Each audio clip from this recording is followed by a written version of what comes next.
Derek Bierry parecía tener todo con lo que un hombre podría soñar.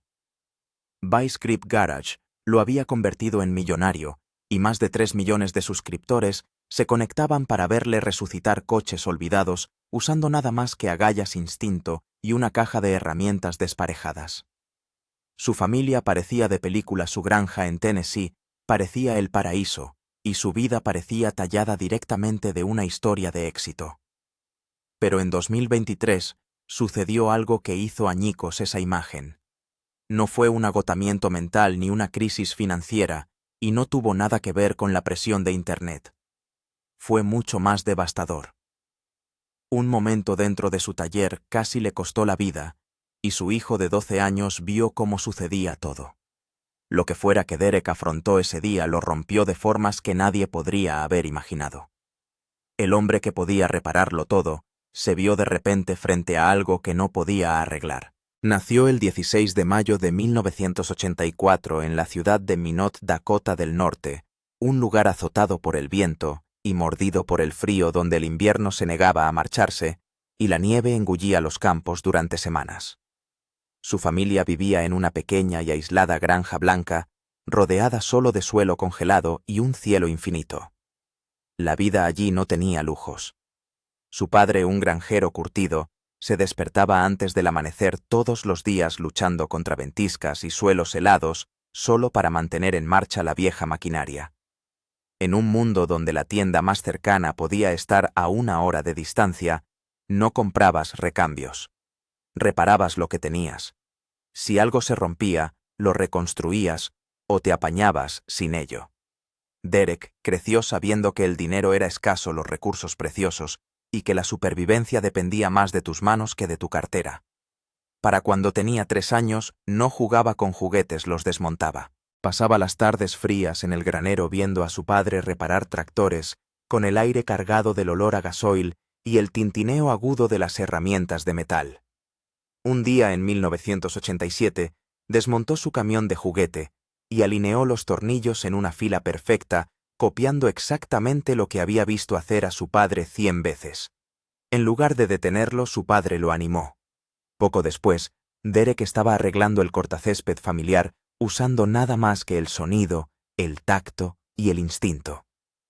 Todo en sus primeros años formó un único mensaje: arréglalo tú mismo y arréglalo por el menor coste posible. A los 5 años, las cenas familiares se convirtieron en lecciones sobre cómo reutilizar piezas de chatarra. En el verano de 1989, su padre le entregó un vagón roto y le desafió a reconstruirlo usando basura de 3 máquinas muertas. Derek pasó meses resolviendo ese rompecabezas. A los 7 años ya había reparado 6 herramientas agrícolas usando solo pernos desechados y sobras del desguace. No aprendió por afición. Aprendió porque esa era la única forma en que la gente sobrevivía. Incluso sus profesores de guardería notaron algo diferente en él. Cuando se le rompió la cadena de la bici a los 6 años, no se lo dijo a un adulto, la arregló solo. Su abuelo, un veterano de la Segunda Guerra Mundial, contaba a menudo historias sobre la reparación de vehículos militares bajo fuego enemigo. Derek escuchaba absorbiendo cada detalle y luego aplicaba las técnicas a cualquier chatarra que pudiera desenterrar detrás del granero. Cuando encontró una camioneta agrícola oxidada de 1972 con el motor gripado, no se rindió. Durante 14 noches gélidas trabajó a la luz de una lámpara con los dedos entumecidos y el aliento congelándose en el aire, hasta que finalmente logró que el motor volviera a la vida. Esa determinación obstinada ya estaba completamente formada. En 1991, a los 7 años, no pidió un juguete, construyó uno. Un kart hecho con el chasis de un cochecito de bebé, un motor de cortacésped sobrante y trozos de metal que él mismo soldó. Costó menos de $10 y funcionaba. Esa primera creación se convirtió en 4 más, cada una mejor, más rápida y más refinada. Para Derek nada era basura. Si tenía piezas, tenía potencial. A los 13 años, rebuscando en el cobertizo familiar, encontró la vieja camioneta Ford de su abuelo oxidada, colapsando y casi olvidada. Sin manuales, sin guía y solo con herramientas prestadas, quitó el óxido a mano, reemplazó los cables de encendido, reconstruyó el distribuidor y cambió el aceite él mismo. No fue solo una reparación, fue el momento en que, sin saberlo, entró en la vida a la que estaba destinado. En 2001 se unió a la clase de mecánica en el instituto Minot High School. Mientras otros estudiantes luchaban por aprobar, Derek estaba reconstruyendo meticulosamente el carburador de un Chevy Nova de 1972 hasta el último tornillo. Dibujó diagramas, limpió cada componente a mano y lo volvió a montar pieza por pieza. El Nova le valió notas de sobresaliente, una cinta al mejor de la clase en la feria local y una mención honorífica en una competición regional. Pero para Derek, la verdadera victoria fue hacerlo solo. A los 16 años, sin dinero para piezas nuevas, compró un Honda Civic de 1985 destartalado por $200 y pasó 3 meses reemplazando toda la transmisión usando nada más que piezas de desguace. Levantó el motor, él solo quitó la transmisión desgastada e instaló un reemplazo con las herramientas más básicas. Un trabajo que habría costado $800 en un taller le costó una fracción y el coche funcionaba. Entonces llegó el accidente. A los 17 años, mientras soldaba un guardabarros de chatarra, un error fundió su dedo índice con el metal caliente. La agonía lo envió directo al hospital. Pero en lugar de dejarlo, estudió los protocolos de seguridad con la intensidad de un soldado memorizando un mapa. La lesión fue brutal, pero redefinió la forma en que abordaba todo. Tras el instituto en 2002, se unió a un programa local de tecnología automotriz. Mientras otros estudiantes salían temprano del laboratorio, Derek se quedaba hasta medianoche desmontando motores V8 tornillo a tornillo, limpiando cada pieza hasta que brillaba. Los profesores notaron que no era el más rápido, pero sí el más preciso. Aquí fue donde su estilo lento, exacto y metódico tomó forma por primera vez, el estilo que algún día definiría sus construcciones en Internet. Pero antes de que nada de eso pudiera convertirse en una carrera, Derek se alistó en el ejército de los EE. A los 18 años. Fue enviado a Fort Gordon, Georgia, y entrenado como especialista en tecnología de la información responsable de mantener los sistemas satelitales funcionando durante combates simulados. Turnos de 12 horas, fallos del sistema presión que nunca cedía. Aprendió a mantener la calma cuando las cosas se desmoronaban. En 2004, con solo 20 años, fue desplegado en Irak. Durante una patrulla cerca de Bagdad, el Humvee de su convoy sufrió una avería crítica. Sin energía, sin tiempo y expuestos. Derek se deslizó bajo el camión con una linterna, rastreó los cables, encontró un relé quemado y lo puenteó usando sobras y herramientas manuales. Consiguió que el vehículo funcionara de nuevo y salvó al convoy de quedar atrapado en territorio enemigo. Su oficial al mando nunca lo olvidó, pero no se detuvo ahí. Ese mismo año escribió su propio software, una herramienta sencilla que permitía a los soldados diagnosticar problemas eléctricos en sus vehículos sin esperar ayuda externa. Funcionaba en los ordenadores portátiles básicos del ejército y ahorraba tiempo en el campo. Incluso lo usó para arreglar el Jeep Wrangler de 1990 de un compañero identificando fallos de cableado ocultos. La voz corrió rápido. Ya no era solo un mecánico. Era el tipo que podía arreglar cualquier cosa. Entonces llegó el robo del portátil. En 2005, saboteadores enemigos robaron un portátil de control vital de un camión de transporte. Sin él, el vehículo no podía funcionar. Derek rebuscó en la basura, encontró cables viejos, sacó piezas de un generador muerto y construyó un mazo de cables personalizado desde cero. Lo hizo en 2 noches. El camión funcionó. Su unidad siguió moviéndose. El ejército emitió discretamente una mención honorífica. Fue licenciado en 2007, a los 23 años. Volvió a casa a Dakota del Norte con todo lo que había aprendido y algo que demostrar. Encontró un Chevy Camaro de 1969 oxidado y se puso manos a la obra. Sacó el motor Él mismo recableó todo el coche, parcheó el suelo. Cada tornillo fue limpiado. Cada reparación se hizo a mano en el frío en la entrada de casa de sus padres. Tenía 24 años cuando entró en ese concesionario de Minot en 2008, recién salido del ejército con las manos aún acostumbradas a trabajar en Humvees. Pero esto ya no iba sobre la guerra, iba sobre transmisiones. Ese primer año arrasó con más de 500 de ellas, la mayoría EV6 de GM, conocidas en la industria por triturar a los técnicos menos hábiles. Su tasa de éxito alcanzó el 98%. La gente empezó a hablar no porque fuera llamativo, sino porque cada coche que tocaba parecía volver a la vida. Después de su jornada, se sentaba bajo las luces fluorescentes con manuales viejos, averiguando dónde otros se rendían. Para cuando llegó 2009, no solo estaba arreglando coches, estaba enseñando a otros cómo hacerlo. Sus guías se convirtieron en la Biblia de ese taller. Los gerentes dijeron que nunca habían visto un ascenso como este. A él no le pareció rápido, simplemente le pareció lo correcto. A los 26 años en 2010, ya no giraba llaves inglesas. Gestionaba un equipo de 15 personas en una cadena regional de automoción, y no gestionaba como la mayoría. No llevaba traje, llevaba mono de trabajo. Seguía recorriendo el taller, revisando tornillos, probando el par de apriete, haciendo preguntas. Ese año introdujo algo audaz. Reutilizar piezas recuperadas, catalogar cada tornillo soporte y junta utilizable. No se trataba de ser tacaño. Se trataba de ser inteligente. Los costes bajaron un 30%. Los ejecutivos volaron para verlo. Le hicieron presentarlo en una reunión nacional. Pronto toda la cadena siguió su sistema. No fue casualidad. Fue una... No solo estaba ahorrando dinero, estaba construyendo confianza, manteniendo a su equipo motivado, asegurándose de que nadie se sintiera desechable. En 2012 entró en una nueva sala. Vicepresidente de operaciones. Una empresa de recambios del Medio Oeste con más de $2 millones en contratos de proveedores, ahora lo tenía a él al timón.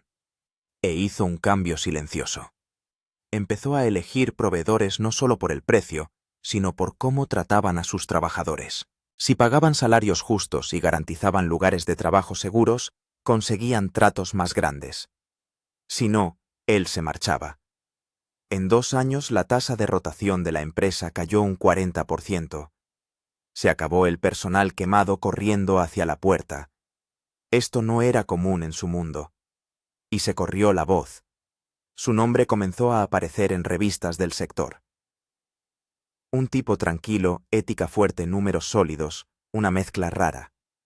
Entonces, 2014 golpeó como un mazo. Tenía 30 años y ahora era CEO. Una noche mirando informes financieros, algo no cuadraba. Y no se lo pasó a los contables. Se quedó despierto noche tras noche haciendo los cálculos él mismo. Lo que encontró fue peor de lo que imaginaba. $150.000 desaparecidos. Su propio director financiero, facturas falsas, proveedores fantasma. La traición dolió en lo más hondo. Pero en pocas semanas rastreó $120.000, presentó cargos, despidió al director financiero y le contó todo a su equipo.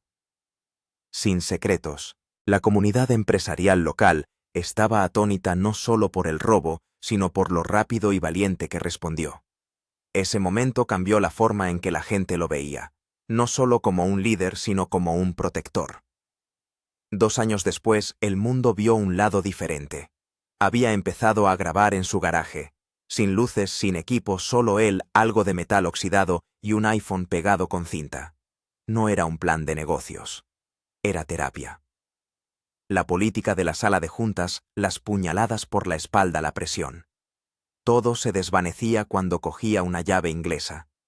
Y la gente se dio cuenta. Sus vídeos no estaban pulidos. Eran reales. Dejaba los errores, grasa bajo las uñas, risas entre maldiciones. Y encajó. Los espectadores no querían perfección. Querían honestidad. Vice Grip Garage nació en esas noches largas. Creció silenciosamente al principio. Luego explotó. Más de 1,39 millones de suscriptores. Más de 250 millones de visualizaciones.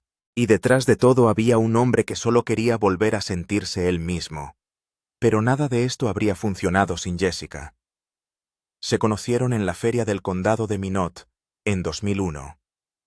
Él tenía 17 años. Ella también.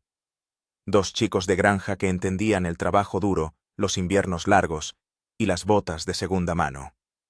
Empezaron a salir en serio. Y el 19 de julio de 2008 se casaron en un patio trasero. Solo 50 personas. Sin ostentación. Solo votos y caminos de tierra. Él acababa de salir del servicio militar. Ella era su ancla.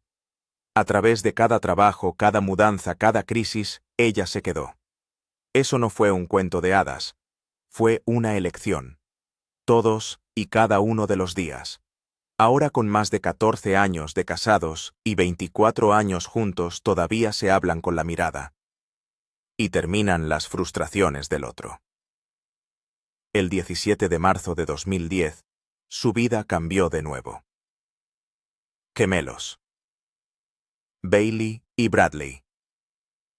Nacidos prematuros pero sanos. Y todo cambió. Derek volaba para asistir a reuniones, arreglando operaciones, liderando equipos. Pero en casa estaba en el turno de pañales a las 2 de la mañana. Biberón en una mano, portátil en la otra. Se negaba a perderse esos momentos, pero la culpa le carcomía. Cada viaje en avión se sentía como si se alejara volando de lo que importaba. Y Jessica, gestionando un hogar con 2 bebés, nunca dejó que olvidara para quién estaba trabajando realmente. Luego llegó Bentley en 2012 y una hija en 2015, cuyo nombre han mantenido discretamente para ellos. Ese mismo año la empresa de Derek casi colapsa. La malversación, las demandas, la presión. Estaba trabajando semanas de 60 horas. Algunos días apenas hablaba. Jessica se hizo cargo de las finanzas, llevaba la casa, gestionaba el caos. Tuvieron noches en las que no hablaban, semanas en las que apenas sonreían. Pero nunca se rindieron. No el uno con el otro, no con el sueño. Luego vino la terapia. En 2016, Jessica lo sentó. Dijo que algo iba mal, y él admitió lo que había estado ocultando. Un agotamiento tan profundo que tenía miedo de que pudiera romperlo. Temía perderse, ver crecer a sus hijos. Temía convertirse en un hombre que no reconocía. Así que tomaron una decisión. Juntos. Él se marcharía. Despacio. En silencio. Dejaría atrás el mundo corporativo. Ese mismo año, Vice Grip Garage se convirtió en algo más que un pasatiempo. Se convirtió en un camino. Una salida. Un nuevo capítulo. Para 2018, empaquetaron todo y se mudaron a Lewisburg, Tennessee. No se trataba de escapar, se trataba de encontrar paz. Tennessee no tenía impuestos sobre la renta, el clima era más cálido y había tierra para respirar. Jessica empezó a educar a los niños en casa. Derek pudo trabajar todo el año en coches. Los niños tenían espacio. La familia tenía tiempo. Y Derek finalmente tenía equilibrio. Ya no perseguía títulos. Perseguía la vida. Y la atrapó. Cuando Derek Bieri grabó su primer vídeo de Vice Grip Garage en 2007, tenía solo 23 años y servía en el ejército. Fue un simple cambio de aceite en un Camaro de 1969 grabado en su garaje con una cámara básica. Ese vídeo tuvo unas 50 visitas. Pero algo en su honestidad contundente, su garaje sin lujos y sus herramientas reales, captó la atención de unos pocos fanáticos de los coches de la vieja escuela.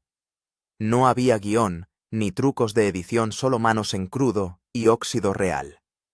Mientras otros canales de coches pulían sus vídeos con iluminación de estudio y tomas elegantes, Derek simplemente mostraba lo que era real. Esa consistencia tranquila y obstinada construyó lentamente una comunidad que valoraba la verdad sobre el brillo. Y aunque empezó pequeño esa cámara, eventualmente capturaría una de las transformaciones de coches clásicos más respetadas de Internet.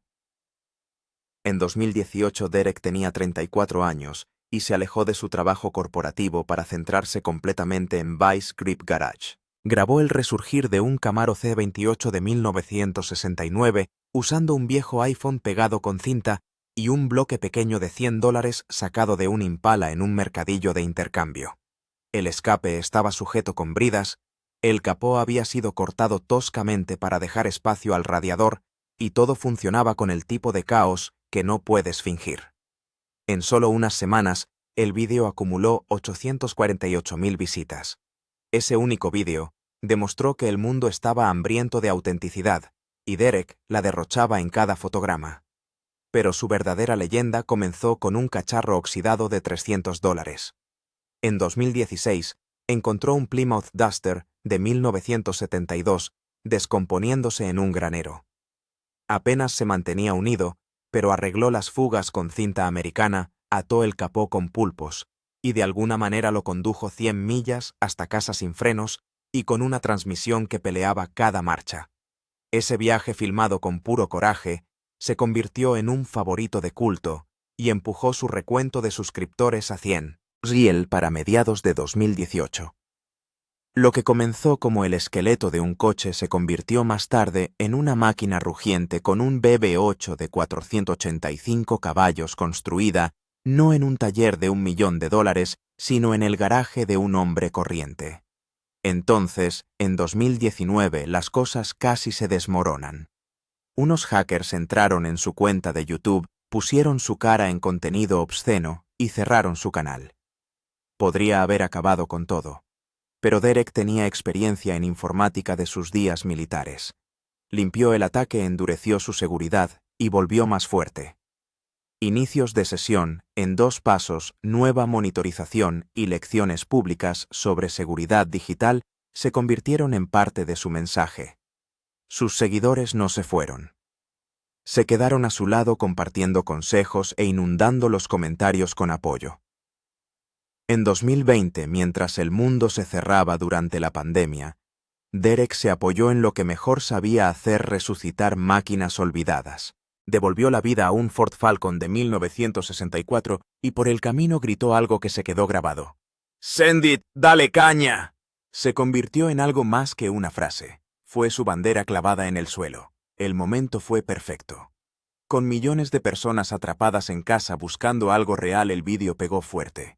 Para finales de ese año, Vice Grip Garage había cruzado los 500.000 suscriptores. La gente no solo estaba viendo a un hombre arreglar coches, estaban viendo a alguien negarse a rendirse. Un año después, en 2021, encontró un Mustang de 1965 pudriéndose en un desguace en Minnesota. Las 4 ruedas estaban bloqueadas. El techo estaba hundido. Había cadáveres de animales dentro. Pero Derek construyó su propio remolque, arrastró el coche 500 millas hasta Tennessee e hizo que funcionara. No restaurado de exposición, sino apto para circular ruidoso y rápido. Ese vídeo alcanzó los 2 millones de visitas. Ese mismo año emprendió algo aún más loco: conducir un camión de helados Chevy P10 de 1970 a través de 700 millas durante los Midwest Drags.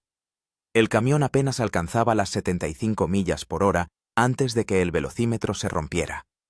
Los frenos estaban destrozados. Servía perritos calientes a los fans desde la parte trasera entre reparación y reparación de piezas rotas. El viaje fue ruidoso, incómodo y de alguna manera hermoso. Más de 1,5 millones de personas lo vieron. Pero no todo fueron vueltas de victoria.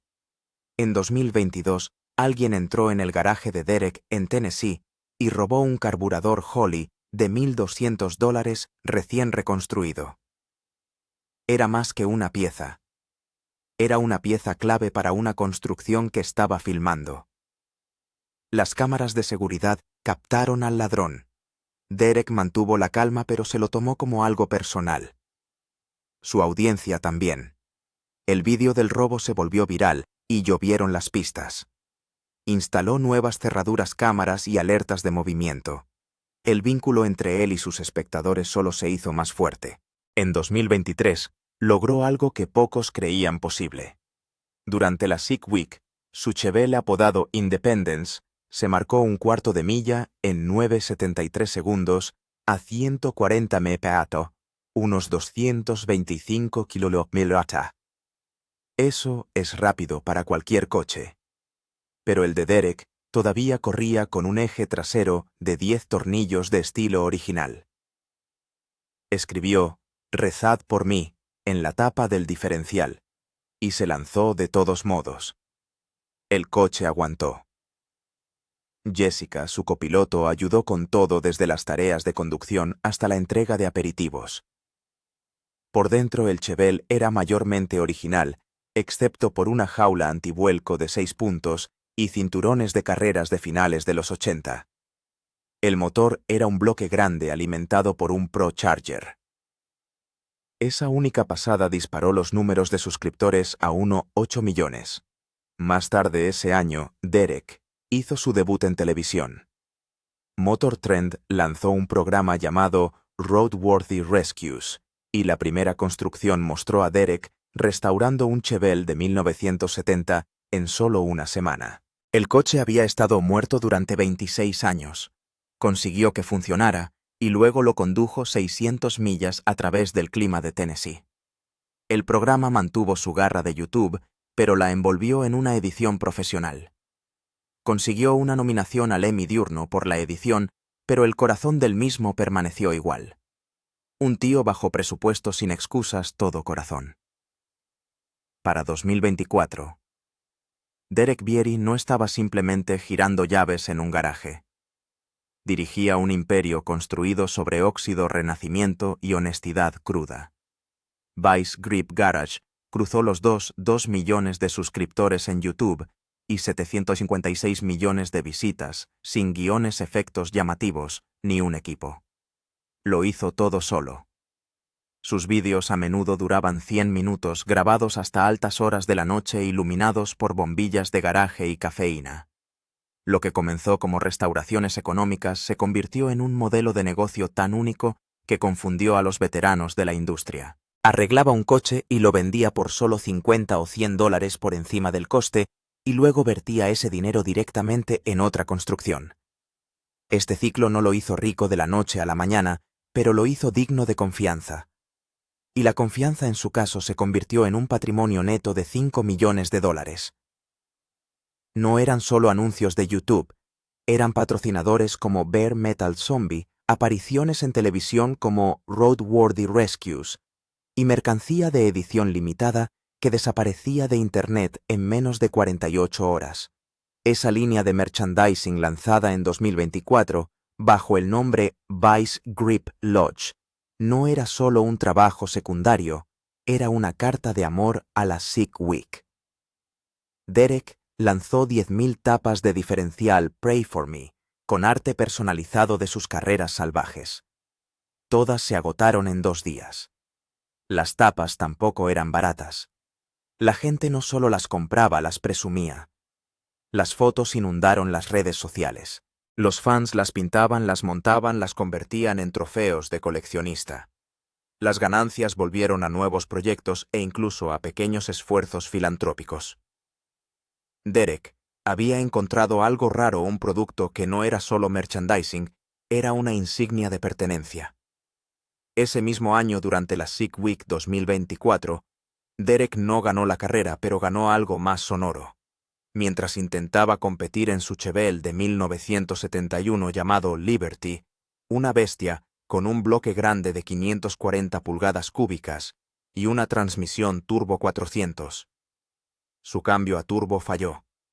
El motor murió, pero él no entró en pánico. Retransmitió todo en directo. 50.000 personas se conectaron mientras él desglosaba con calma cada problema, desde las especificaciones de las piezas hasta los puntos de fallo. Esto no fue solo un accidente, fue una clase magistral. La audiencia lo votó como la mejor elección de los espectadores del evento. En una multitud de 300 corredores, incluidos nombres como Cletus McFarland y PFI Speed, Derek no solo se presentó, sino que destacó. Entonces, llegó el silencio. A principios de 2025 los fans entraron en pánico. Las subidas de vídeos cesaron, los rumores volaron. Escándalo, agotamiento, desaparición. Las teorías se extendieron por los foros como la pólvora. Pero Derek no se había ido.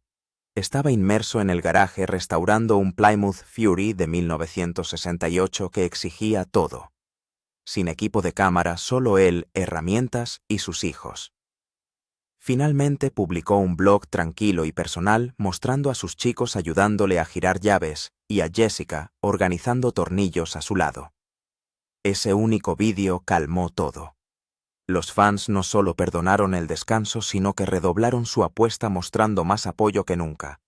Lo que no sabían, al menos no de inmediato, era lo que realmente había sucedido. Ese Fury casi lo mata. Un día frío a finales de 2023, estaba debajo del coche intentando liberar un tornillo de escape oxidado. El suelo estaba resbaladizo por el aceite. El borriquete resbaló.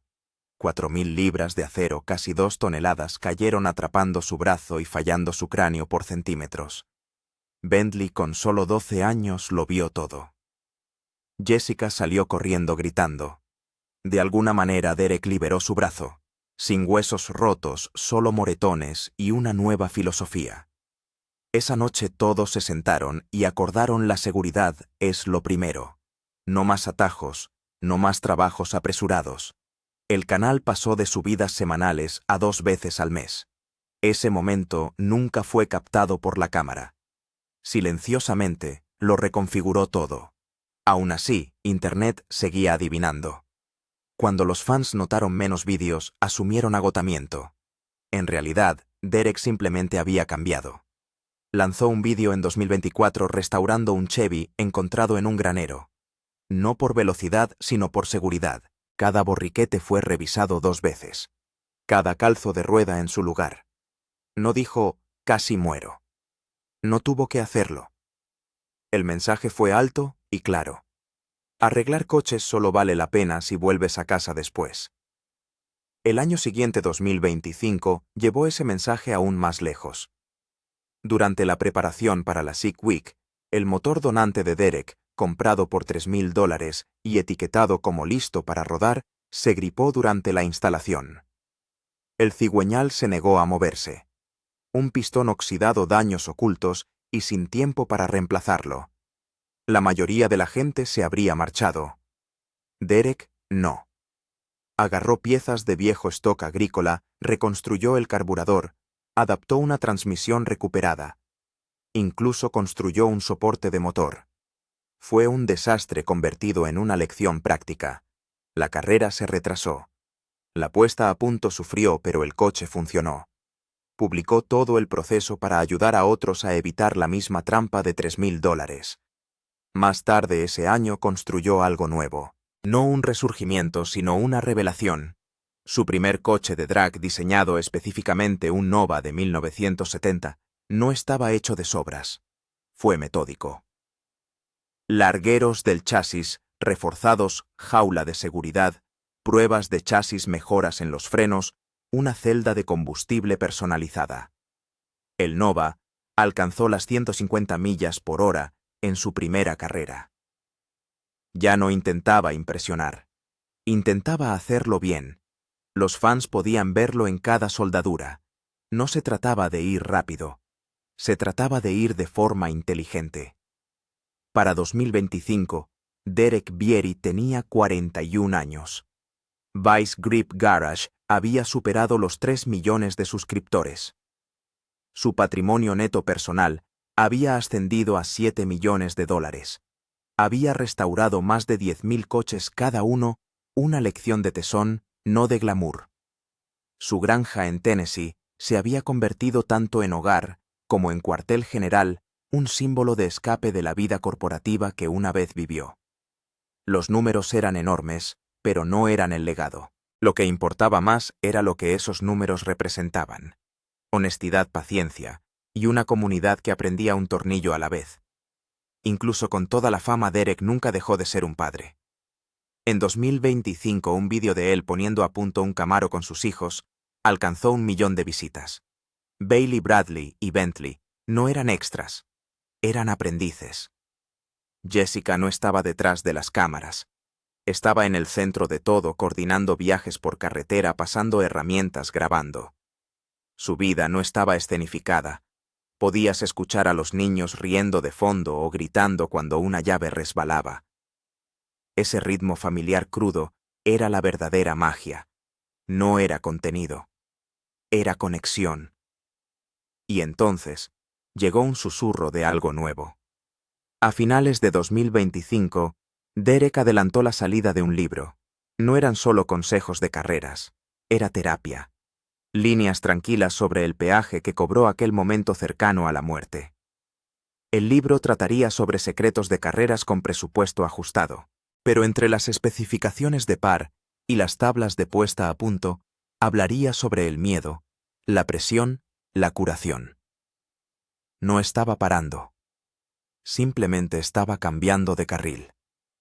En 2026, planeaba llevar un Falcon biturbo a los Midwest Drags, persiguiendo una carrera por debajo de los 9 segundos. Pero el dinero de esa carrera no iría a su bolsillo. Iría a becas para jóvenes mecánicos en Minot, Dakota del Norte, donde todo comenzó.